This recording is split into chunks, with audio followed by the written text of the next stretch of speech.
Okay. Hello. Magandang gabi po mga minamahal po naming mga kapatid sa Panginoon, mga mga pastors, mga ministers, mga kamanggagawa natin sa ubasan ng Lord. Magandang gabi po sa inyong lahat. Sa oras po ito, ating talakayin po itong sinabi ng Panginoon Jesucristo dito po sa Marcos 16. Kasi alam ko lahat ng mga churches ngayon, meron ng mga plano na sa 2026 na maglunsad ng iba't ibang mga gawain. Yun talagang dapat po natin gawin ngayon kasi na alam naman natin yung nangyayari ngayon sa NATO, no, sa Europa, na mainit na po talaga ang labanan ngayon. Si Putin, nag-threat na siya ng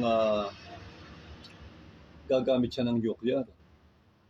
At naka-aim na po ito sa Germany, Great Britain, France, yung mga member ng NATO countries. Talagang nag-ready na si Putin ng kanyang mga tactical nuclear weapon. At ito ang pinoproblema ngayon ng NATO leaders dahil nung una sabi nila nambabluff lang si Putin. Ngayon po wala nang choice si Putin kundi gamitin yung kanyang mga nuclear, no? Kasi natatalo na sila sa labanan, bagsak ang ekonomiya nila. Alam niya, talagang delikado siya. Kaya yun na lang po ang talagang pinaka niya, siguro paraan na iniisip niya para takutin itong mga NATO countries. Kasi talagang ang lumalaban naman talaga sa Ukraine ay yung mga NATO countries, tulad ng Amerika, Great Britain, France, Germany, Sweden. Yan ang nagsusupply ng armas, jet plane, jet fighters, iba-ibang ammunitions, missiles. Kaya kung hindi tutulong ang NATO, matagal nang talo ang Ukraine. Kaya ngayon, talagang ang giyera talaga, Russia versus NATO na. Kaya ngayon, ito na lang ang pinakahuling paraan ni Putin para tumigil ang NATO sa pagsuporta sa Ukraine. Tinakot niya, kapag hindi nyo hininto ang pagsuporta sa Ukraine, ito po ang niya, titirahin namin ang mga major cities nyo, mga bansa nila. Mga major cities tulad ng Berlin, Paris. Grabe po, talagang itong threat ni Putin, talagang pinroblema talaga ng mga NATO leaders sapagkat pwedeng mag-trigger ito ng World War III o nuclear war. Kaya nagdaos sila ng emergency meeting madaling araw. Talagang ginawa nila yan para malaman nila ang gagawin. Kasi alam nila na pwedeng gawin ni Putin yan. Kasi desperado si Putin . Desperado na siya dahil ang mga mamamayan niya, marami nang galit sa kanya, ayaw na kay Putin, pinabababa sa pwesto. Kaya si Putin may pride, gusto niya talagang manalo sa digmaan. Kaya gusto niya nang gamitin ang pinakamatindi nilang mga sandata, itong mga nuclear weapon nila. Kaya mga kapatid, nakahula naman sa Bible, magkakaroon talaga ng nuclear war. Pero naniniwala ako bago mangyari yan, bago dumating ang tinatawag na Armageddon, tatapusin muna ng Diyos ang kanyang ebanghelyo. Hindi pa po tapos ang gospel. Ang ebanghelyo po kinakailangan pang lumaganap sa buong mundo. Ang true gospel, sabi ng Lord. Matthew 24:14, sabi ni Jesus, and this gospel of the kingdom shall be preached into all the world. Sabi niya, into all the world. For a witness unto all nations. Para daw magpatotoo sa lahat ng mga bansa. Wala nang makakapagdahilan pa sa judgment. And then, at lumaganap na yan, and then, sabi niya, shall the end come. Doon pa lang darating ang kawakasan pag natapos ang gospel. Ngayon po mga kapatid, alam nating lahat na talagang hindi pa panahon para magkaroon ng nuclear war. Kaya nga magkaisa tayong manalangin sa kapayapaan po ng Europa. Ganon din po dito sa South China Sea, sa ating Philippine Sea. Ito namang China, ang pinaproblema dito sa atin, Dahil ang China desididong girahin itong Taiwan. Ang plano nila, 2027, i-invade na nila, sasakupin na nila ang Taiwan kahit sa anong paraan. Militarily o talagang pauulanan daw nila ng 1,000 ballistic missile. Mga kapatid, napakaliit ng Taiwan. Kaya yung strategy ng China na pinaplano niya, posibleng magtagumpay yun. Kasi isipin mo, paulanin mo ng 1,000 missile ang isang maliit na bansa. Talagang mawawasak lahat ng mga military bases niya. Kaya mga kapatid, hindi pwedeng hindi talaga matalo nila. Kaya bago makarating ang suporta sa Amerika o sa ibang bansa, talagang masasakit nila. Kaya nga ang Amerika, ngayon po nagde-deploy na siya ng maraming sundalo sa Japan, sa Pilipinas. Pinaghahandaan talaga ng US ang gagawin ng China sa Taiwan. Dahil talagang hindi niya pababayaan ng Taiwan. Kasi pag nakuha ng China ang Taiwan, patay ang negosyo ng Amerika at Japan. Pwede niyang kontrolin itong Taiwan Strait na kung saan dumadaan ng mga barko ng mga iba't ibang bansa, mga kapatid. Kaya makokontrol niya yung navigation dito sa dagat, pwede niyang harangin yan. Mga kapatid, magkakaproblema ang Amerika. Pati na po yung Japan at iba't ibang mga bansa. Kaya galit din, ayaw din ng UK, pati ang France na makuha ng China itong Taiwan. Kaya nga mga kapatid, yan ang mga posibleng pwedeng pagmulan ng World War III, itong Taiwan, itong plano ng China na girahin ng Taiwan, at itong NATO laban kay Putin. Si Putin nagbigay na ng ultimatum. Kaya mga kapatid, kailangan talaga nating manalangin. At itong Taiwan, ang Japan, umalsa na alam nating lahat na nagpahayag na ang Japan na handa siyang makipagdigmaan sa China kung sakaling i-invade niya ang Taiwan. Tutulong siya sa Taiwan. Kasi alam ng Japan, mamamatay ang ekonomiya nila pag hinarang ng China itong daanan ng kanilang mga barko. Kaya mga kapatid, yan ang sitwasyon ng mundo ngayon. Kaya kailangan nating mag-pray talaga. At higit sa lahat, pagpatuloy na tayong mangaral, lahat po ng mga pastors, talagang kailangan yung mga plano nating mag-full blast ng Ebanghelyo, ng pangangaral ng Gospel, gawin na po natin ngayong 2026. Kasi alam nating lahat na may mga iba-ibang hula, no? Hindi ko sinasabing tama sila. It remains to be seen, sabi nga, tingnan natin yung mga hula nila, yung mga prophecy nila, Nostradamus, Bababanga, 5 mga nagpapanggap na propeta o nag-claim na sila prophet po. Ang mga propesya nila halos pare-pareho na magkakaroon ng giyera sa 2026. At pinrapisi pa ang labanan po ang magiging conflict po ng Amerika at China. Maglalaban itong Red Dragon at ang Eagle.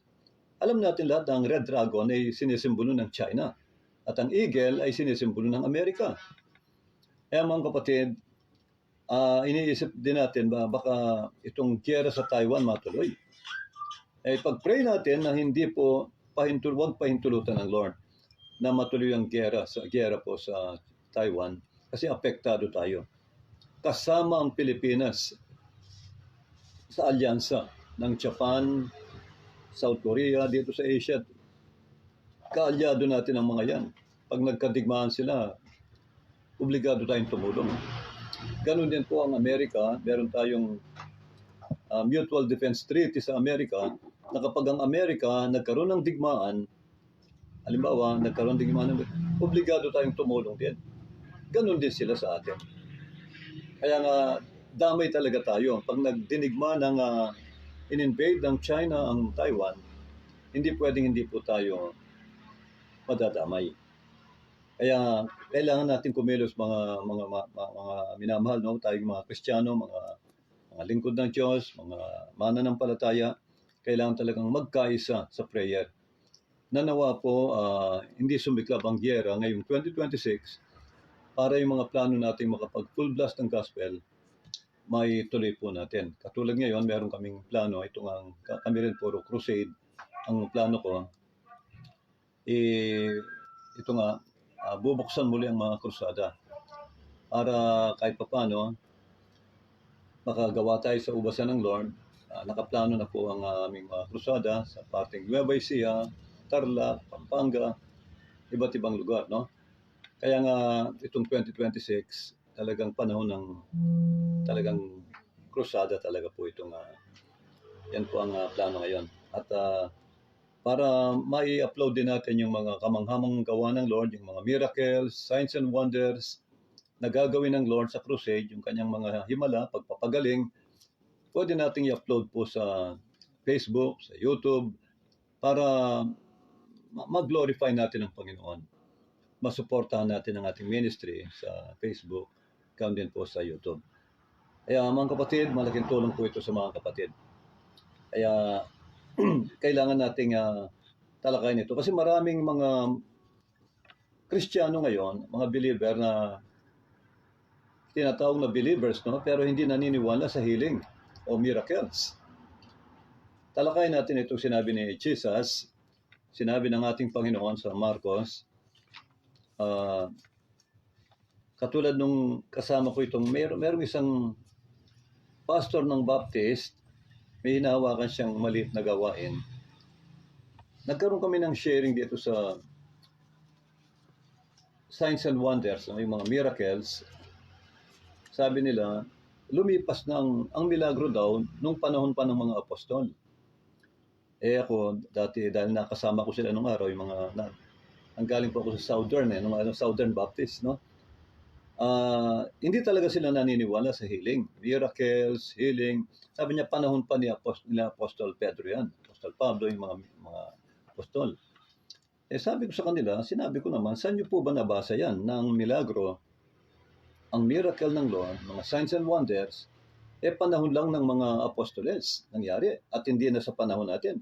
Wala po kayong mababasang ganyan sa Bible. Ayun, doon sila hindi makaimik kasi totoo naman yon.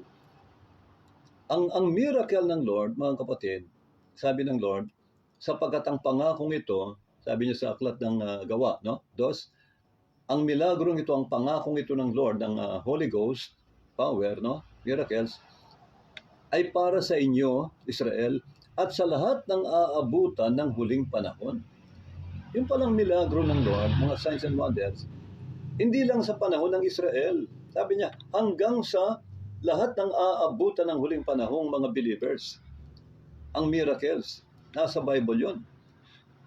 Mga kapatid, hanggat nandito ang church sa mundong ito, hindi pa nag-rapture, ang miracles, available pa po yan. Dahil ang Diyos ay buhay. Pag sinabi ng iba na wala ng milagro, hindi na totoo ang miracle ngayon. Meron pa nagsasabi, ay, di miracle, sa demonyo yan. Naku po, yun ang nakakatakot sa lahat. Pag ang milagro na ginagawa nila, sinasabi nila sa demonyo, ginawa nila kay Jesus yan. Tinawag nilang Beelzebub si Jesus. Tinawag nilang may sa demonyo. Kaya nakakagawa ng milagro. Sabi ni Lord, lahat ng kalapastanganan, patatawarin ng Lord sa tao. Ngunit ang kalapastanganan sa Espiritu Santo, walang kapatawaran. Kaya mahirap pong kalabanin ang salita ng Diyos. Ang miracle, signs and wonders, yan po'y Word of God. Nasa salita ng Diyos yan. At kapag ang salita ng Diyos nilapastangan mo, sinabi mo yan ay sa demonyo, blasphemy yan against the Holy Spirit. Dahil alam nating lahat na ang salita ng Diyos ay Holy Spirit. Spirito ito, John 6:63. Sabi ni Jesus, ang mga salita ko na inyong naririnig, na pinapangaral ko sa inyo, hindi basta salita lang ito ng tao. Hindi ito salita ng tao. Ito'y pawang spiritual. Espiritu at buhay, sabi ni Jesus. Ang Word of God pala, ang mga salita ng Panginoon, na sinalita ni Jesus, Espiritu. Kaya pag ito'y kinalaban ng isang mga ngaral, sinabi niya, ay, sa demonyo yan. Wala nang miracle ngayon. Blasphemy yan against the Holy Spirit. Nakakatakot po yan. Sabi ni Lord, hindi patatawarin ng taong yan hanggang sa buhay na darating. Hanggang sa judgment, hindi siya patatawarin. Ang miracles, binanggit ni Lord sa Marcos. Pakinggan po natin. Marami akong babasahin dito para hindi ko sinishare ito dahil ang Lord gumagawa ng milagro sa krusada o sa church. Pero ito sinishare ko ito dahil ito'y salita ng Diyos. At timbangin natin, pag-aralan natin, ipag-pray natin. Halimbawa, merong hindi naniniwala sa miracle, ito ang aking payo sa kanila. Brad, huwag kayong basta-basta mahahatol. Pag hindi nyo pa naintindihan, ipag-pray nyo sa Lord. Pero huwag nyong hahatulan na sasabihin nyo, wala na yan, sa demonyo na yan. Hindi na sa Panginoon yan. Delikado po yon. Kapag nag-grieve ang Holy Spirit at nalapastangan, mga kapatid, aalisin ng Diyos sa kanya yung grace, yung blessing. Blasphemy yun against the Holy Spirit. Dahil ang miracles ay salita po ng Panginoong Jesucristo. Pakibasa po natin sa Marcos, bago umakyat ang Lord sa langit, praise the Lord, ako marami akong experience po sa mga krusada, iba't ibang milagro na hindi ko nakita sa ibang evangelist, nakita ko ginawa ng Lord. Mga kapatid, at hanggang ngayon, ang kagalingan nila nandun pa rin. Yung lumpo lumakad, yung bulag nakakita, yung pipi nagsalita, hanggang ngayon, hindi na bumalik yung pagkapipi nila. Pinanganak na pipit bingi. Hindi lang siguro, baka 5 pipi at bingi na ang nakapagsalita sa lahat ng ministry na mga crusade, mga krusada. Sabi rito, kaya maraming tumatanggap sa Lord pag nakita nila yung himala. Sa Marcos 16, ganito po ang sinabi ni Jesus. Excuse me. Thank you, Lord Jesus. Marcos 16, thank you, Lord.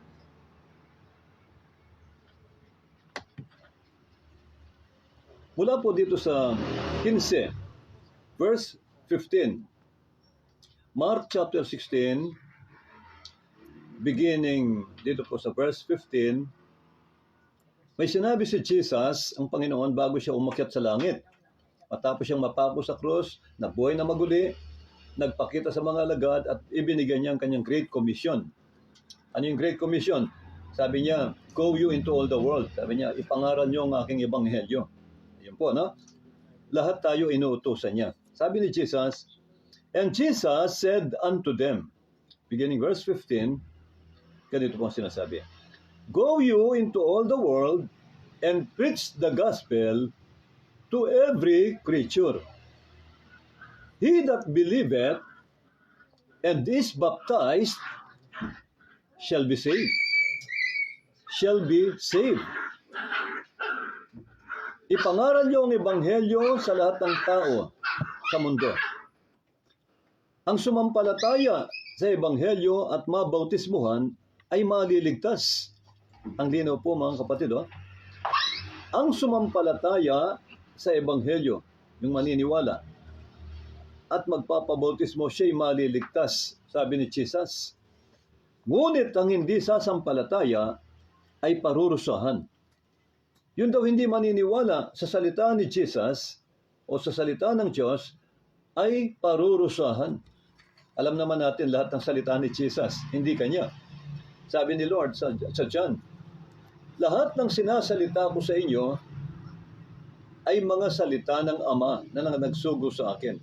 Kung ano ang sinabi niya, yun lang ang sinasalita ko. Kaya ang mga salitang ito ay nagmula sa Kanya, sabi ni Lord. Kaya lahat ng sinalita ni Jesus sa Ebanghelyo, salita po ng Diyos yan. Apo, no? Kaya sabi rito, ang sumampalataya at mabautismuhan maliligtas. Ngunit, ang hindi sasampalataya sa Ebanghelyo ay parurusahan. Ito ang nakakatakot, mga kapatid, no? Kapag hindi sila naniwala sa miracles na sinabi ni Jesus, delikado yan. Mga kapatid, unbeliever sila. Word of God po ito. Sabi ni Jesus, and these signs, ito, may tanda. And verse 17, and these signs, mga tanda, shall follow them that believe. Ito ang mga tandang ito, tanda, no? Ay susunod, makikita sa mga mananampalataya. Yung mga tunay na believer, may sign daw. Anong sign? In my name, sabi ni Jesus, in Jesus' name, shall they cast out devils. Magpapalaya sila ng mga demonyo o devils, evil spirits. Pangalawa, they shall speak with new tongues. Magsasalita sila ng mga bagong wika. Ito, hindi rin po dapat hatulan ito. Kasi maraming humahatol din dito. Sabi nila, ang speaking in tongues daw sa demonyo. Wag po kayong hahatol ng ganyan. Meron talagang panggagaya ang demonyo na speaking in tongues na galing sa demonyo. Meron namang speaking in tongues na galing sa Holy Spirit. Hindi nyo ma-deny yan kasi sa panahon ng mga apostoles, talagang nagsalita sila ng iba't ibang wika ayon sa pinagkalob ng Holy Spirit sa kanila. At yan pinaliwanag pa ni Apostol Pablo. Sabi niya sa Korinto 14, huwag ninyong ipagbawal ang pagsasalita ng iba't ibang wika. Sabi ni Pablo, kung may magsasalita ng iba't ibang wika, kung pwede, mga 2-3 lang. At yung iba, magsuri. At ibibigay naman ng Lord yung interpretation. Sabi ni Apostol Pablo. Kaya ang speaking in tongues, isang gift ng Holy Spirit yan. Hindi po natin pwedeng kalabanin yan. Yun nga, may nanggagaya talaga. Meron talagang kaaway na mandadaya. Gagayahin niya yung paggawa ng milagro, gagayahin niya yung pagsasalita ng iba't ibang wika, pero madidiscern nyo. Kung kayo may Holy Spirit, madidiscern mo yung sa diablo at yung sa human prophecy lang o sa demonyo. O talagang genuine na Holy Spirit.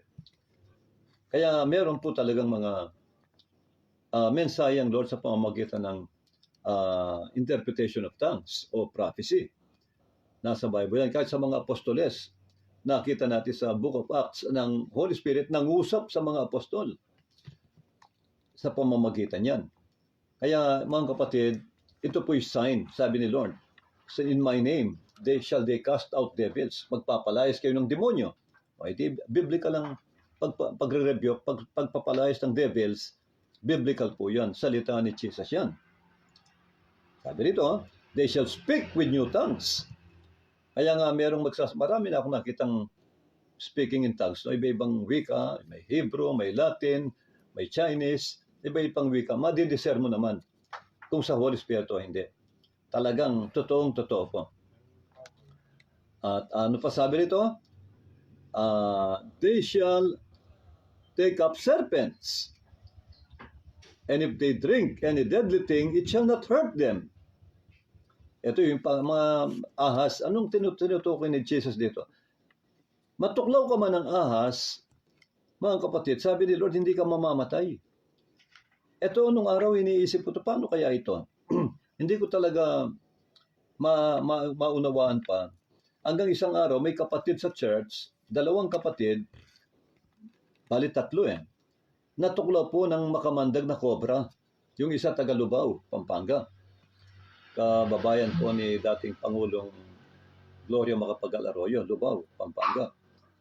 Nung matuklaw yung brother doon, tumatawid siya ng sapa, yung parang ilog, na bago dumating sa ilog, matalahib, madamo. Gabi po, naapakan niya ang malaking kobra. Kobra talaga. Tinuklaw siya ng kobra. Talagang kumagat kaagad yung kobra. Tuklaw siya. Naku, mga kapatid, talagang nagpanik na silang lahat. Mga Kristiyano po yan. Mga talagang nagwo-worship sa Panginoon yan. Believer sila. Alam niyo po yung paa niya, yung palang natuklaw ng kobra, iitim yung paa, iitim.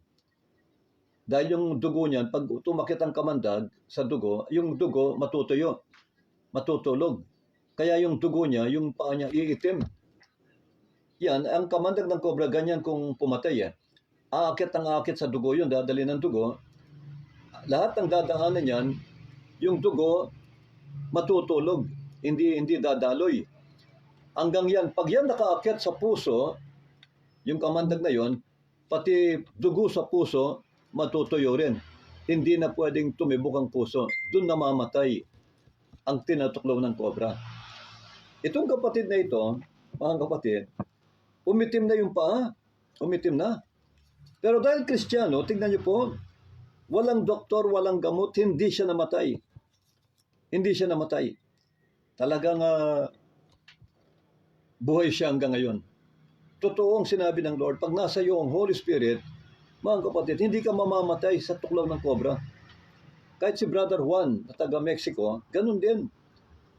Gumagapa sila ng palay, isang makamandag na cobra, ang kumagat sa kanya, maraming manggahan doon. Tinuklaw siya ng cobra sa paa. Ayun, tapos tumakas yung cobra, pakalaking cobra. Hanggang nagpaalam na siya sa pamilya niya. Naramdaman niya, nanlambot na raw siya. Parang, alam niyo, mamamatay na siya. Ang ginawa ko, pastor, sabi niya, humiga ako sa mangga. Yung may manggang nakahigang mangga ron, humiga na siya. Sabi niya sa mga kapatid niya, kayo nang bahala sa mga pamangkin niyo. Nagpapaalam na po, kala niya mamamatay na siya. Habang siya nakahiga, may narinig siyang boses. Sabi ng maliit na tinig, sabi niya, anak ka ng Diyos, mananampalataya ka, sabi niya. Hindi tatalab sa iyo ang kamandag ng cobra. Nung naalala niya yun, na siya'y Kristiyano, naalala niya ang salita ng Lord, bigla siyang tumayo. At oo nga pala, sabi niya, kasi walang imposible sa Lord. Kristiyano ako. Si Brother Juan hindi namatay sa kagat ng cobra. Mga kapatid, talagang pinatotoo niya yan, talagang buhay na patotoo. Kahit dito sa amin, si Sister Belen Lagbao, nakagat din siya ng cobra. Mga pumasok yung cobra galing sa sapa, sa bahay nila, kinagat din siya. Ang ginawa niya, tinawag niya yung isang elder sa church, isang lingkod ng Lord sa church, tinawag niya, si Brother Victorino Bautista, nagpalehan siya, nagpa-pray over siya, at nirebuke yung kamandag ng cobra, yung demonyong kamatayan, pinalayas. Alam niyo, si Sister Belen, hindi po namatay. Pero yung paa niya, nangitim na rin. Nangitim na rin yung paa. Talagang yung cobra, pag may kamandag ang ahas, mangingitim po ang kinagat. Paaakit yan hanggang sa binti, hanggang sa hita. Pag hindi ka Kristiyano, patay ka. Pag hindi ka na injection po ng antivenom. Ayan po, no? Kaya nga mga kapatid, pag may natuklaw ng cobra, tinatalian ka agad para hindi mabilis na umakit yung kamandag Tapos, daling ka agad sa hospital, injection na ng antivenom, doon siya nakaka-survive. Pero itong mga kapatid na ito, pinag-pray lang po, talagang hindi sila namatay sa tuklaw ng cobra. Totoo itong sinabi ni Jesus. Sabi niya, makahawak sila ng mga ahas. Hindi ba si Apostol Pablo, nung ma-stranded sila at na-shipwreck sila sa dagat, pagdating nila sa isla, dahil basang-basa sila, hindi ba nagbo-bonfire sila, nagsiga sila ng apoy para mawala yung ginaw nila. At habang nilalagyan niya ng mga panggatong yon, yung isang nakita niya yung panggatong na kahoy, hindi niya alam may makamandag na viper, no? Makamandag na ahas. Tinuklaw yung kamay niya. Kaya yung sabi ng mga taga-katutubo, sabi nila, ang taong ito, makasalanan siguro ito. Kaya nangyari sa kanya ito na natuklaw siya ng makamandag na ahas. Mamamatay na ito, sabi ng mga katutubo. Pero maya-maya si Pablo, nung ginawa ni Pablo, hindi ba yung kobrang yun, pinagpaglang niya sa apoy? Yung nakakapit sa kamay niyang nakatuklaw sa kanya, pinagpag niya lang sa apoy, sinunog niya. Hindi namatay si Apostol Pablo. Kaya lahat ng tao ron, nagtaka sila. Doon sila nakakala nila itong mga Diyos na, no? Nangyari kay Pablo yan. Natuklaw din siya ng makamandag na ahas, hindi namatay. Hanggang ngayon po, mga kapatid, hindi nagbabago ang Panginoong Jesucristo. Jesus Christ is the same yesterday, today and forever. Sabi ng Hebrew. Kaya mga kapatid, ang miracle, hindi pa po kumukupas yan. Maniwala kayo, hanggat narito ang church sa mundong ito, hanggat hindi pa dumarating ang rapture, no? Ang milagro ng Lord, patuloy itong nangyayari. Lalo na sa panahon po ng tribulation period. Doon makikita ng lahat ng Kristiyano ang talagang grabing kapangyarihan ng Holy Ghost. Doon talaga magmamanifest ang power ng Holy Ghost, yung mga milagro. Kasi panahon ng pag-uusig. Kaya sabi rito, makahawak ka man ng asin, hindi ka mamamatay. Makainom ka ng lason, hindi ka mamamatay. Sa church, ilan na po ang pinag-pray ko na naglason. Mga kapatid, parang nagdahilan lang. Ito actual po. Isang sister ang naging nagkaroon ng matinding stress, no? Problema. Nagpakamatay. Ininom po niya yung isang bote ng, alam mo yung Dolox na Clorox. Mga kapatid, deadly yan. Yan po, may mga naglalaba na amoy lang yan. Buntis, nalason, na hospital. Naglalaba lang ng Dolox, tumobra yung Clorox na nalagay sa nilalaba. Nalason siya, na hospital. Ito, hindi siya naglalaba. Isang bote ng Dolox po, ininom niya, tinungga niya, inubos niya. Nagpakamati talaga. Ininom niya. Naku, nung tawagin po ako, nakita ko siya, ang tao palang naglaso ng Clorox, ang makikita mo, masisya ka, mabibigla ka. Ang kulay ng kanyang balat, parang dugo. Magiging pulang-pula, parang dugo. Dahil ang Clorox po, matindi yan, parang may halong cyanide dyan. Kaya nga, pag nalagay sa kamay mo ang Clorox, numinipis ang balat mo. Meron siyang chemical na nakikita sa cyanide. Nitrocyanide, pinakamabagsik na lason. Na pag nabuo sa kamay mo, mga kapatid, malulusaw ang laman mo. Yun ang ganyan ng cyanide. Pati buto mo, lilitaw. Ganun kabagsik ang cyanide. Ang Clorox po, may sangkap po ng cyanide. Kaya nga, pag ininom yan, siguradong mamamatay. Alam niyo yung ginawa ko? Lumuhod ka agad ako sa Lord. Hindi ko pa nilehas, lumuhod ako sa lupa. Pray ako. Kasi grabe ang nakita ko, pulang-pula. Tapos, awak yung leeg niya, awak yung leeg, sobrang init. Para siyang magsusuka na hindi niya maintindihan. Pulang-pula, pati mata. Sabi ko, Lord, iningi ko ng awa sa Lord. Sabi ko, Lord, kailangan ko ng kapangyarihan mo sa oras na ito. Sabi ko, iligtas mo ang kapatid na ito. Alam niyo mga kapatid, nilehans ko yan. Nirebuke ko ang demonyong kamatayan. Nirebuke ko yung Clorox na lason na lumabas sa kanya. Alam niyo mga kapatid, himala ng Lord, yung kapatid na ito, nagsuka ng nagsuka. Nagsuka siya ng nagsuka. Lahat ng Clorox inilabas ng Holy Spirit. Inilabas ng Panginoon lahat ng Clorox. Hindi na ospital, walang gamot, walang doktor. Mga kapatid, purihin ng Diyos. Parang nagdahilan lang. Hanggang ngayon, buhay siya. Hanggang ngayon, naglilingkod siya sa Panginoon. Kaya itong mga sinabi ni Jesus na ito, mga kapatid, totoong-totoo po ito. Nakita ko ito ng dalawang mata ko.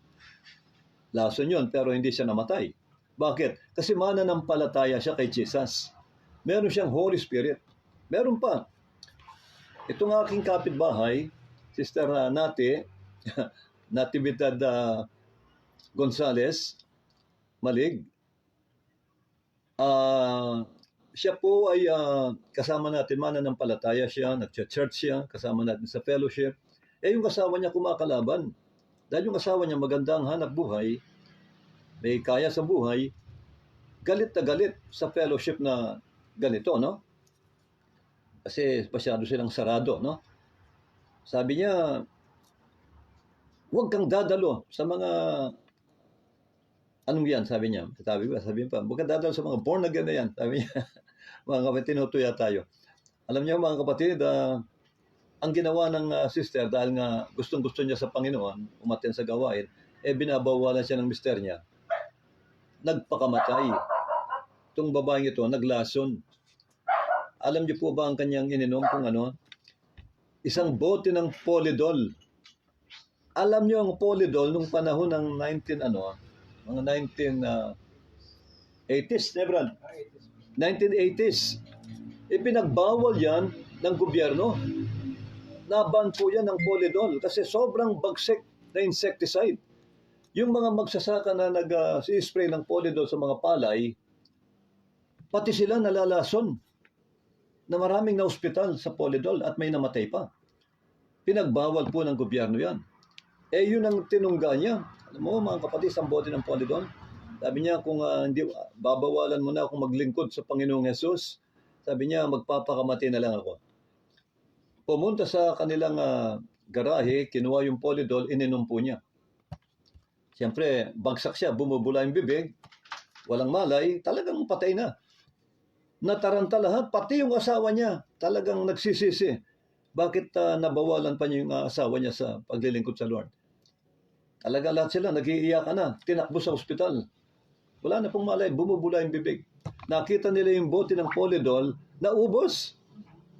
Tinunggal, nakausap ko pastor natin Inubos niya. Naku mga kapatid, pagdating sa, anong pangalan nun?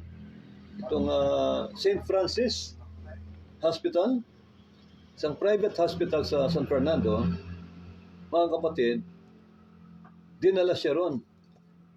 Pagpasok sa gate ng hospital, nagkamalay itong sister. Sabi niya, kung gusto niyo pa akong mabuhay, iuwi niyo na ako, sabi niya. Para maipakita ko lang sa inyo ito, sinabi ni Jesus, totoo ito. Nakita ko ito, nasaksihan ko. Kaya sinasaksihan ko sa inyo. Pinapatotoo ko sa inyo. Sabi niya, kung gusto niyo akong mabuhay, iuwi niyo na ako. Walang nagawa yung asawa, kundi sinunod yung asawa niya. Wala na, ninenervous na, nataranta silang lahat. Umuwi na siya, ibinalik. Nagtaka sila mga kapatid, pagdating sa bahay, parang nagdahilan lang. Yung lason, hindi tumalab. Hanggang ngayon, buhay siya mga kapatid. Kaya, nung nagpatotoo siya, sabi niya, totoong-totoo po ang aming pananampalataya. Ako po, naranasan kong uminom ng isang bote ng Polydol. Mga kapatid, hindi po ako namatay, sabi niya. Walang gamot, walang doktor, walang ininom na antidote o naman, no? Mga kapatid, nagdahilan lang siya. Totoo ang sinabi ni Jesus. Makainom man siya ng lason, hindi siya mamamatay. Ito, nakita ko ito mga kapatid, nasaksihan ko ito. Yung dalawang naglason na yan, matibay pong talagang patotoo sa akin. Kaya nga, doon ko nakita ang kapangyarihan ni Jesus, ang kapangyarihan ng Panginoon, talagang hindi kumukupas. Totoo lahat ng salita niya, natutupad po. Ano pa sabi niya? At pa sabi niya, ito ang mga tanda. Kaya ang milagro, hindi po lumilipas ito. They shall speak with new tongues. They shall take up serpents. And if they drink any deadly thing, lason, it shall not hurt them. Hindi sila masasaktan. Hindi sila mamamatay. And they shall lay hands on the sick, and they shall recover. At ipapatong nila ang kanilang kamay sa mga may sakit, at sila'y magsisigaling. Grabe ito mga kapatid. Dito ako namangha. Ilalay hands may sakit at sila'y gagaling. Nung araw, nung ako'y baguhan sa Lord, pinag-aaralan ko ito kasi ako naniniwala ako sa milagro ng Lord. Dahil nakapanood na ako ng crusade ng isang Amerikano, isang American evangelist, talagang parang miracle crusade ang kaniyang ginagawa, healing crusade. American evangelist galing ng Amerika. Itong Amerikanong ito, nakita ko ito nung siguro ang edad ko mga 22 years old. Mga kapatid, nag-crusade siya sa lugar namin sa Manila, sa Quezon City. Sabi ng evangelist, nagtataka ako dahil siya'y nagko-crusade sa iba't ibang bansa. Marami na siyang bansang nakrusadahan. Siguro may 50 na. Sabi niya, nagtataka raw siya, bakit siya inutusan ng Panginoon na mag-crusade sa maliit na barangay na yon. Sabi niya, nag-command daw ang Lord sa kanya, sabi ng Holy Spirit, mag-crusada ka sa ganitong lugar. Tagaroon po ako. Alam niyo po, nung nagko-crusade dyan, eksakto naman na believer na ako, nanood ako. Nakita ko yung mga milagro, nakita ko yung bulag nakakita, nakita ko yung lumpo lumakad. Maya-maya, nung wala na pong nagpapalehans, pang last night na po ng crusade, lumapit ako. Sabi ko, wala akong sakit, wala akong sakit, wala akong karamdamang ipapahingi ng kagalingan. Sabi ko, ako, nangangaral kasi ako. Sabi ko, nagsishare ako ng gospel, nagbibigay ng mga leaflets. Hindi naman pastor noong araw na. Sabi ko, nagsishare lang ako ng gospel. Gusto kong magpagamit sa Lord, sabi ko, dahil naniniwala ako. Tinitigan ako ng evangelist, sabi niya, itaas mo yung kamay mo, sabi niya sa langit. Tinaas ko yung dalawang kamay ko. Hindi niya ako nilehans. Tiningnan lang yung mata ko, sabi niya, nung makita yung desire ko, tumingin siya sa langit, nag-pray siya, sabi niya, Ama, sabi niya, yun.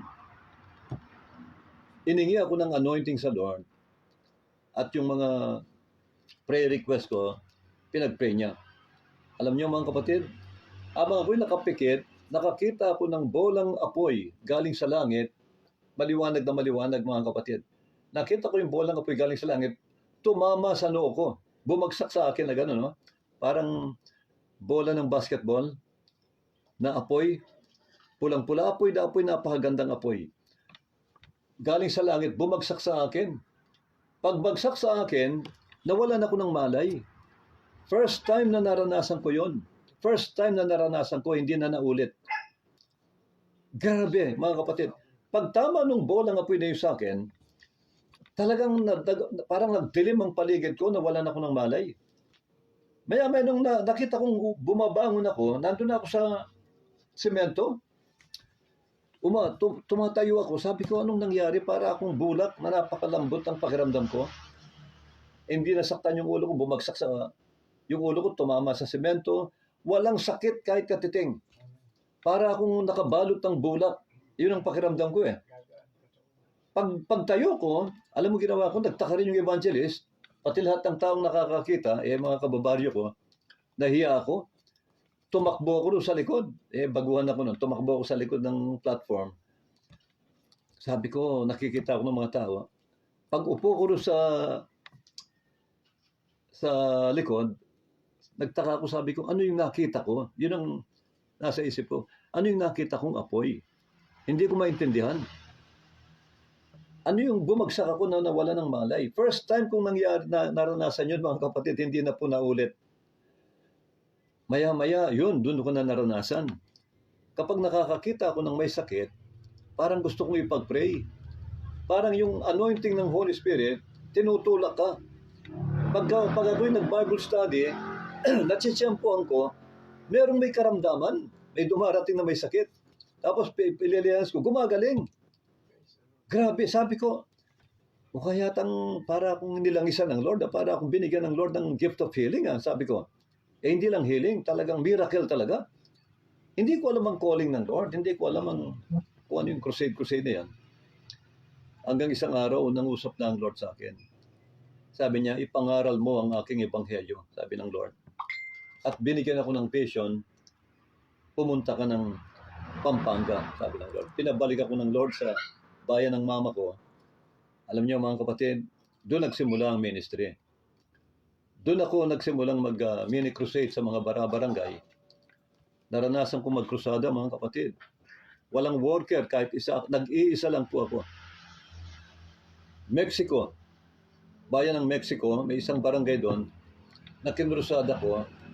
Walang leaflets, walang streamer, walang gamit, walang financial. Ang ginawa ko, nag-house to house ako sa lahat ng bahay sa isang barangay.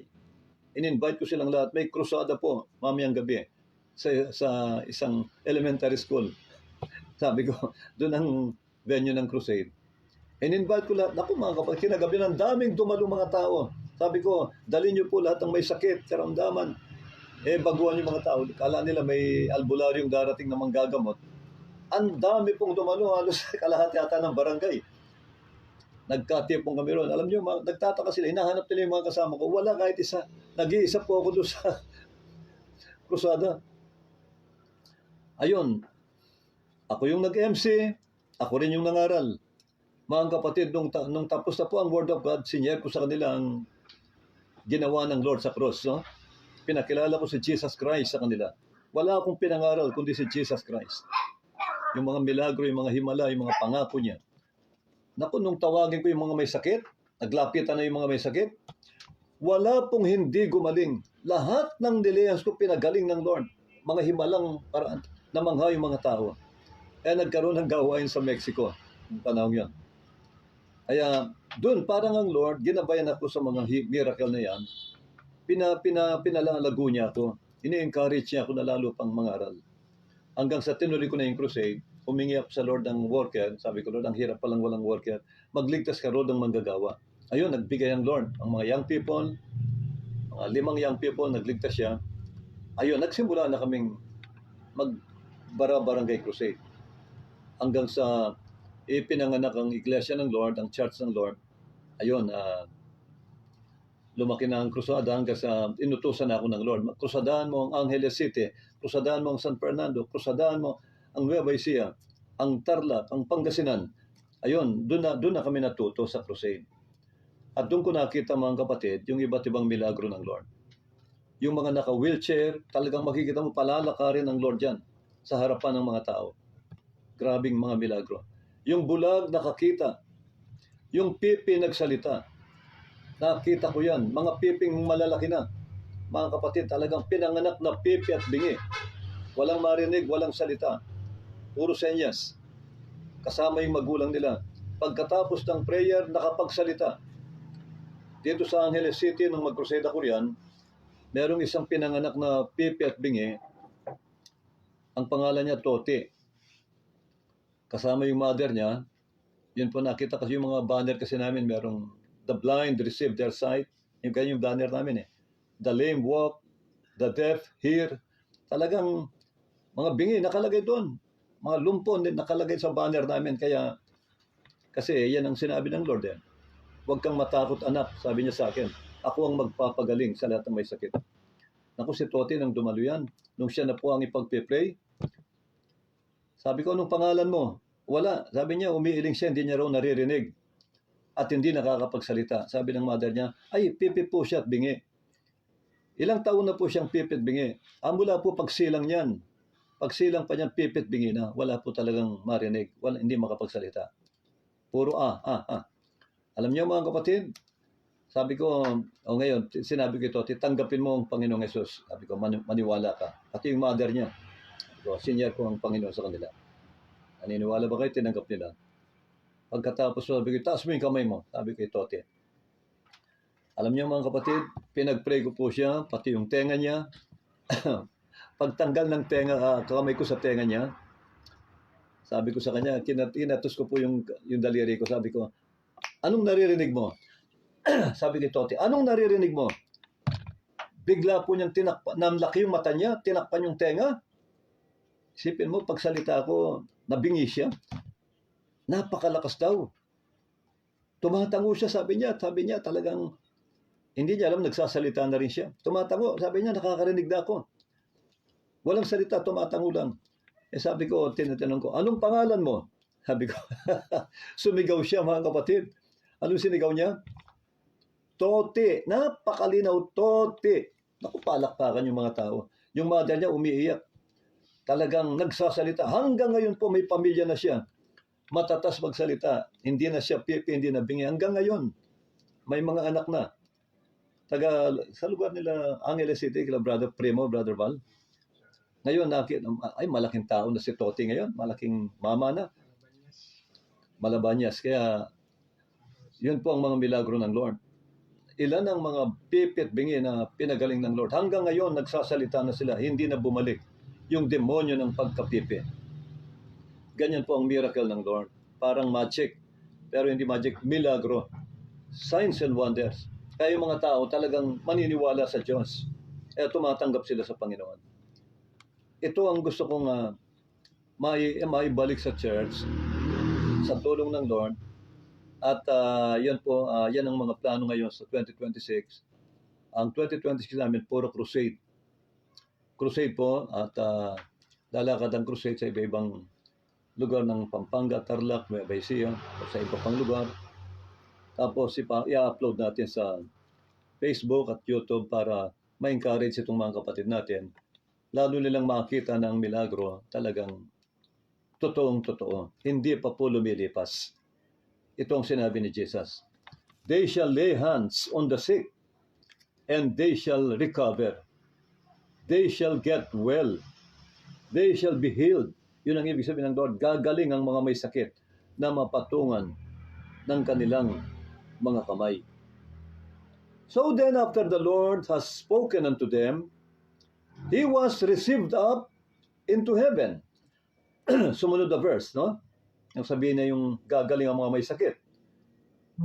At humayo ang mga apostol at nangaral, sabi rito, verse 20, and they went forth and preached everywhere. The Lord was working with them and confirming the word with signs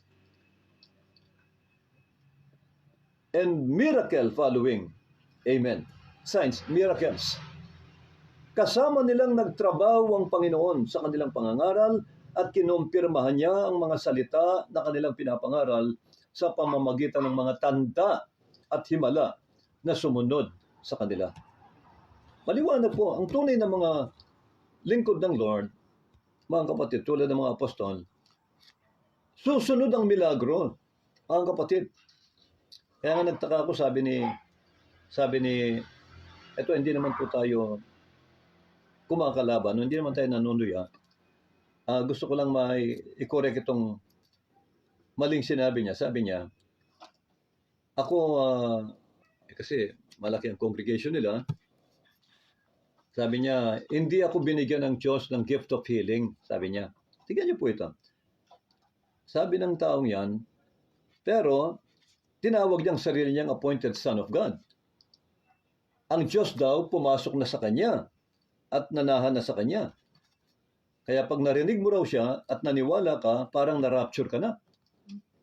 Sabi ko, gumagawa siya ng sariling doctrine na hindi taliwas sa Bible. Ibig mo sabihin, siya lang ang pinasukan ng Holy Spirit o Holy Ghost ng Panginoon? Mali po yun. Dahil ang Holy Ghost, papasok yan sa lahat ng believer. Hindi sa isang tao lang, hindi sa pastor lang. Sabi niya, hindi ako binigyan ng gift of healing kasi wala raw kwenta yan, ulipas na yan, hindi na mahalaga yan. Kinakalaban niya ang miracle dahil wala sa kanya ang gift. Mali yun. Pwede niyang hingin yan kung gustuin niya, kung maniniwala siya. Dahil nga tinataas niya yung sarili niya, kung imbis na si Jesus ang itaas, yung sarili niya ang pinapakilala, mga kapatid, hindi talaga bibigyan ng Lord ng gift of healing o miracle na kaloob ang isang evangelist o pastor na may pride. Kasi alam ng Lord, magmamayabang lang yan. Ang alam ng Panginoon na yan po ikababagsak na niya lang yon. Kakaroon lang ng pride yon. Alam naman natin, ang sinabi ng Proverbs, pride goeth before destruction. Kapag ang mga ngaral nagkaroon ng pride, tinataas na yung sarili, maya-maya babagsak na yan. Ayaw ng Panginoon yung pride. Dahil lahat ng glory, kay Jesus lang talaga yan. Wala tayong karapatan sa glory. Pinakilala lang natin siya. Siya ang talagang may karapatan sa glory. Yung glorification natin, mga kapatid, ibang ano yun. Ang Lord ang gagawa niyan sa ibang paraan. Pero yung glory ng lahat ng mga blessing, mga pagpapala, himala, kagalingan, kay Jesus lahat yan. Mga kapatid, patay na buhay. Ilang patay po ang pinag-pray ko na nabuhay? 3. 3 bangkay nagpatay na. Pinag-pray ko mga kapatid sa crusade. Pinatayo ng Lord. Ito, hindi birong milagro ito. Ang ginawa ng Lord, kay Apostol Pablo, ginawa niya sa ministry. Hindi ko akalain. Nagkrusada kami, tinutusan ako ng Lord mag-crusade ng Nueva Ecija. Pag-crusade namin, nung gabing yon, ang daming may sakit ang gumaling. Bulag nakita ng maraming tao. Ngayon, kinabukasan, merong na-stroke na matanda. Bumagsak sa bahay niya, bumagsak hanggang sa ibaba, hanggang sa lupa. Patay yung matanda. Ang edad niya more or less siguro nasa mga 55 years old siguro. 55, ganyan, to 60. Tinakbo sa ospital. Pagdating sa ospital, Dead on arrival, sabi ng doktor, wala na po siyang pulso, wala nang buhay. Patay na po ang inyong ano. Pinauwi na nila. Inuwi na yung matanda. Hindi na tinanggap. Alam niyo kung saan dinala? Dinala po doon sa lugar kung saan tayo nakitira. Kasi crusade, mga 3 gabi yata yung crusada ron, o 2. Nandun pa kami. Katatapos ng morning prayer namin, dinala yung matanda na walang buhay. At yung mga tricycle na bumaba, mga 3 tricycle, nagsisigawan, nagiiyakan. Talagang yung mga pamangkin nilang mga babae rin na may mga pamilya, na may mga anak na, mga babae, mga ina, nagsisigawan. Talagang yung kanilang nanay, talagang nakita nila namatay. Talagang iyakan. Ano pong nangyari? Sabi ko, pumasok sila. Sabi niya na ano po, na namatay, na bumagsak sa na-atake ngayon po, dinala sa ospital, hindi na tinanggap, patay na raw. Ihiga niyo po sa sopa, sabi ko. Katatapos ng prayer namin, nakapasting pa yata ako noon, pinahiga ko sa sopa. Sabi ko, ihiga niyo po sa sopa yung matanda. Sabi ko sa choir, una pinagsisi ko sila, sabi ko, magsisi po kayo sa lahat ng kasalanan, humingi tayo ng tawad sa Diyos, narito ang Panginoon. Sabi ko, manalangin po tayo. Pinagsisi ko. Pagkatapos sabi ko sa choir, sabi ko sa mga awit ng Lord, awitin niyo ang awiting may kapangyarihan sa dugo ng Panginoong Jesucristo. Ayun po. Inawit nila, habang inaawit, nilehas ko yung matanda. Walang pag-aalinlangan, grabe po ang naramdaman ko noon. Sabi ko sa Lord, Panginoon, kahabagan mo po ang matandang ito. Hiningi ko sila ng tawad lahat ng pamilya niya, siya. Patawarin mo sila, Lord. Ibalik niyo po ang kanyang espiritu at buhay sa oras na ito. Ipakita mo sa mga tao rito na kayo ang nagsugo sa amin sa Nueva Ecija. Alam niyo mga kapatid, maya-maya po, pinagmamasdan ko yung mukha ng matanda. Ang nakita kong gumalaw, kapag ang tao palang patay at binuhay ng Lord, ang unang gagalaw yung pilik mata. Nakita ko yung pilik mata niya, parang nanginig yung pilik mata. Gumalaw yung pilik mata. Maya-maya, tumulo yung luha sa mata niya, tumulo yung luha ng matanda. Sabi ko, buhay na ito. Sabi ko, buhay na siya. Binalik na ng Lord yung buhay niya. Sabi ko, inupo ko. Sabi ko, Lola, tumayo po kayo. Ay, umupo po kayo. Magpupuri tayo sa Panginoon. Pasasalamat natin ang Panginoon. Binuhay niya kayong muli. Alam niyo po mga kapatid, itong matanda, hindi lang umupo, tumayo. Nagpupuri, pumapalakpak sa Lord, kahit dahan-dahan lang pumapalakpak. Lahat ng mga anak niya, mga nagdala sa kanya, maririnig mo nagbagsakan sa semento, mga kapatid. Nag-collapse. Nakita nila yung grabing milagro, patay na buhay. Nawalan sila ng malay, nagbagsakan, pumakalabog sa, yung mga ulo nila, pumakalabog sa semento. Nakita yung grabing milagrong ginawa ni Jesus.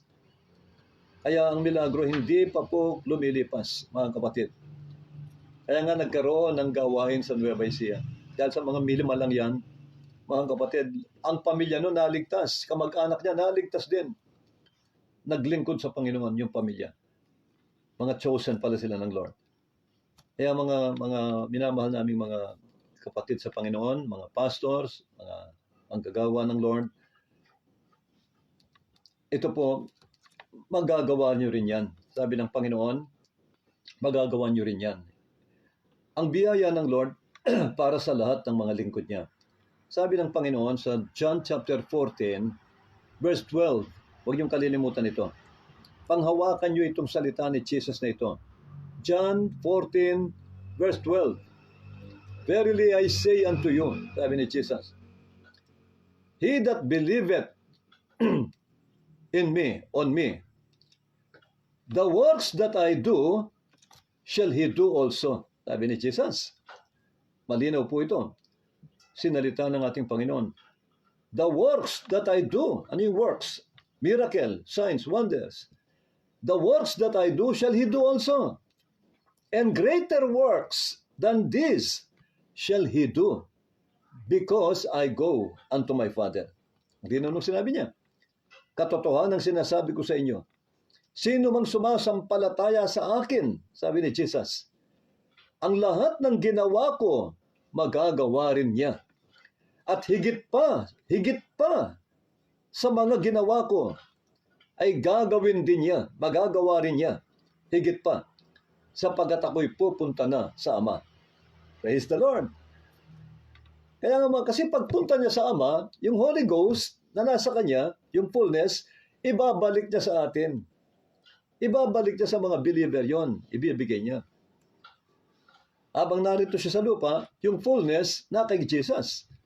Kaya yung mga apostol hindi baptized ng Holy Ghost. Nung nandito si Jesus sa lupa, ang mga apostol mahihina. Laging nag-aalinlangan. Hindi pa sila baptized ng Holy Ghost. Lahat sila carnal. Pero nang sabi ni Jesus, makabubuti na iwanan ko kayo. Babalik ako sa langit para dumating sa inyo ang mga aliw, ang Holy Ghost. And you shall receive power, sabi niya. Acts 1:8. And you shall receive power after that the Holy Ghost is come upon you. Yun ang napakalino na sinabi ng Lord. Tatanggap kayo ng kapangyarihan pag dumating sa inyo ang Holy Ghost, ang Espiritu Santo, at kayo'y magiging mga lingkod ko, sabi ng Lord, mga saksi ko. Kaya masasaksihan mo yung mga milagro. Kaya ito'y katotohanan nito, mga minamahal naming mga pastors, mga ministers, at mga manggagawa ng Lord. Ito po, lagi ko sinasabi ito, marami akong nasishare mga Baptist pastor, hindi naniniwala sa miracle. Ngayon sa kakashare, marami nang naniniwala. Sabi ko, huwag nyo lang hahatulan. Pag hindi pa nangyari sa inyo, huwag nyo hahatulan kasi biblical ito. Baka lumitaw kayong naglalapastangan sa Espiritu Santo. Sinabi ni Jesus yan, Word of God yan. Mateo 10, 7-8. Anong sabi ni Jesus? Habang kayo nagsisipaglakad at nangangaral, ipangaral niyong malapit na ang paghahari ng Diyos. Preach, saying the kingdom of heaven is at hand. Heal the sick. Sabi ni Jesus, verse 7, heal the sick, cleanse the lepers, raise the dead, cast out devils. Freely you have received, freely give. Di ba malinaw? Utos siya ni Jesus. Pagalingin niyo ang mga may sakit, buhayin ang mga patay, linisin ang mga may ketong. Mga kapatid, hindi naman lahat ng patay binubuhay. Hindi. May pagkakataon na hindi sinasadya. Biglang may, tulad sa Apostol Pablo, nangangaral siya ng hating gabi, may nalaglag sa bintana. Si Eutychio ba yan? Di ba pinag-pray niya na buhay? Bumagsak na patay. Pero nang ipag-pray niya, binuhay ng Diyos. Parang gano'n din sa Nueva Ecija. Hindi ko sinasadya. Hindi namin akalain na may darating na patay. Binuhay ng Lord. Isipin niyo yung matanda. Mga kapatid, ginamit ng Lord para maraming maligtas. Patay na buhay. Pangatlo lang siya, mga kapatid. Sa church, ganun din. May isang sister, mag-asawa, pasama yung biyanan, tumalikod sa Lord. Uminto sa paglilingkod. Tumalikod kay Kristo. Yung panganay nilang anak, napakagandang bata, babae, namatay. Namatay po. Talagang nanginginig sa tinakbo sa hospital. Patay yung sanggol. Inuwi nila patay. Ang ginawa, sabi ng biyanan, dalhin nyo sa church. Araw ng Sunday, araw ng pagsamba, may fellowship tayo, dinala nila na umiiyak siya, nanginginig yung nanay, hawak niya yung maganda niyang anak, yung baby. Mga kapatid, sabi ko, huwag po kayong matakot. Lumapit kayo, sabi ko. Huwag kayong matakot, sabi ko. Nandito ang Panginoon. Pinagsisi ko, sabi ko. Kasi tumalikod sila, umingi kayo ng tawad sa Lord, magsisi kayo sa lahat ng pagkukulang nyo sa Panginoon at mga kasalanan. Nilihens ko yung bata. Lord, sabi ko, ibalik mo ang buhay ng sanggol na ito. Ibalik niyo po ang kanyang spirito, Lord, sa oras ito. Yung bata, mga kapatid, kulay itim. Itim na, talagang bangkay na po yung bata. Yung sanggol, bangkay na siya. Malamig na bangkay, malamig yung katawan ng bata. Patay na talaga. Kulay itim. Alam niyo mga kapatid, purihin ng Lord. Pagkatapos ng lehans, pagkatapos ng prayer, kumilos ang Lord, binalik ng Lord yung espiritu niya, nabuhay siya, umiyak yung sanggol. Mga kapatid, lahat ng kapatiran nagpuri sa Lord. Grabing milagro. Yung sanggol na yun ngayon, may pamilya na. si Jeremiah. Nakapag-abroad na, nakabalik na, maganda na yung buhay. Tignan niyo po ang ginawa ng Lord. Ganun ang Lord. Ang milagro, hindi pa po lumilipas. Hanggat narito sabi nga ng Lord, hanggat narito ang mundong ito, heaven and earth shall pass away, but my words shall not pass away. Hanggat nandito ang mundong ito, nandito ang church, ang milagro, patuloy na ginagawa ng Lord. Kaya mga kapatid, abangan po natin yung mga resulta ng crusade. Yan po ang plano namin sa taong ito para masuportahan natin ang ating ministry sa Facebook at YouTube. Yan po ang plano sa taong ito. Kaya nakaschedule na po yung unang krusada sa Pebrero. Pagkatapos ng anniversary sa church at Pentecost Festival, maglulunsad tayo ng unang krusada sa 2026 at ang plano, buwan-buwan. Pagkatapos ng Pebrero, Marso, crusade uli, Abril, Mayo, tuloy-tuloy po ang krusada. Mga kapatid, tuloy-tuloy po yan para yun po, makapaglingkod tayo sa Lord kasi hindi natin alam, baka biglang magkaroon ng digmaan o gyera, hindi na tayo makakapag-crusade. Hanggat may panahon pa po, ini-encourage ko lahat ng pastor, lahat ng kamanggagawa sa Lord, mag-full blast na po kayo sa pangangaral. Hanggang malaya pa po tayo. Hanggang malaya pa tayo at payapa pa ang mundo. Kapag nagkagyera na, mahirap na po. Baka ipagbawal na ang mga krusada. Malapit na po ang pagbabalik ng Panginoon. Kaya, yun lang po ang may share ko. Ang milagro, hindi pa po ito lumilipas. Hindi pa kumukupas ang miracle. Available pa rin hanggang ngayon. Ang kailangan lang natin, paniwalaan natin. Ito ang sinabi ng Lord. Lahat ng sumasampalataya sa kapangyarihan ng Lord, sa milagro ng Lord, tatanggapin niya ang kaloob na ito. Sabi nga ni Apostol Santiago, yung kulang ang kaloob, humingi kayo sa Kanya. Ang Diyos ay napakabuti, napaka-gracious ng Lord. Mapagbigay ang Lord. Basta't pinaniwalaan mo. Hingin mo sa Lord, Lord, bigyan mo ako ng ganitong kaloob na kailangan ng gospel, kailangan ng church para lumago. Kailangan ng krusada para maraming maligtas. Kasi mahirap mag-crusade nang wala kang i-offer na milagro. Wala kang i-offer na healing. Dadalo lang ang tao pag may i-offer kang blessing sa kanila. May healing. And yung banner namin, makikita, pag nabasa nyo yung banner namin, the blind receive their sight. The lame walk. The deaf hear. Thousands were healed miraculously. Mga kapatid, makikita mo yung banner natin. Pati yung sinabi ng Lord sa akin, nilagay ko na rin. My son, huwag kang matakot. Fear not, sabi ng Lord, fear not. Ako ang magpapagaling sa lahat ng may sakit. Ako ang magpapagaling sa lahat ng may sakit. Kaya nga, doon ako nagkaroon ng kumpiyansa. Nangusap ang Panginoon sa akin, nung minsan nag-aalinlangan ako sa krusada sa Angeles City, nag-fasting ako, ang fasting ko 4 days lang. Sabi ko, Lord, hindi ko na talaga kaya kasi busy kami. 4 days lang ang fasting ko. Kikilos ka ba, Lord? Okay na ba itong fasting ko? Sabi ko. Umakit ako sa bundok. Nag-pray ako sa Lord. Tinatanong ko sa Lord yan kasi nag-aalinlangan ako. Ang utos niya, sabi ng Lord, krusadahan mo ang Angeles City. Naku mga kapatid, para akong ng problema. Iniisip ko yan. Sabi ko, okay, kilos kaya. Tapos na yung fasting ko. Malapit ang crusade, medyo hindi pa ako panatag. Isang umaga, mga alas 4 ng madaling araw, alas 4, maagang-maga, madilim pa po. Nakahiga ako, iniisip ko crusade. Sabi ko, malapit na ang crusade, 1 linggo na lang, krusada na. Iniisip ko, nag-aalala ako. Maya-maya narinig ko ang tinig ng Panginoon. Sabi ng Panginoong Yesus, anak, huwag kang matakot, sabi ng Lord sa akin. Fear not, my son, huwag kang matakot. Ako ang magpapagaling sa lahat ng may sakit. Tapos pinakita niyo yung vision, yung mga milagro sa stage ng krusada. Nakita ko mga kapatid, yung mga iba-ibang milagrong ginawa niya. Sabi ko, tagumpay ito. Tinuloy ko po.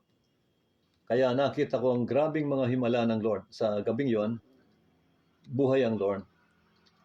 Buhay ang Panginoon. Siya po ang gumagawa para sa atin.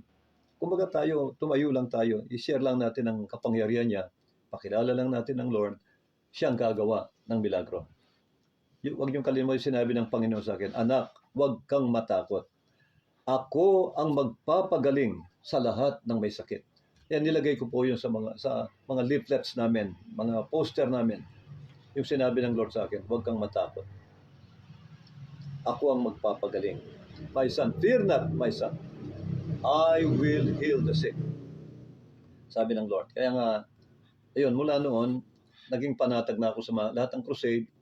Kahit ano pa lumapit yan, kahit bulag yan, kahit lumpo yan, kahit pilay yan, mga kapatid, sa Diyos walang imposible, mga kapatid. Kaya yun lang po, at nawa po kahit paano nakapag-share tayo ng himala, no? Sa ating mga kapatid.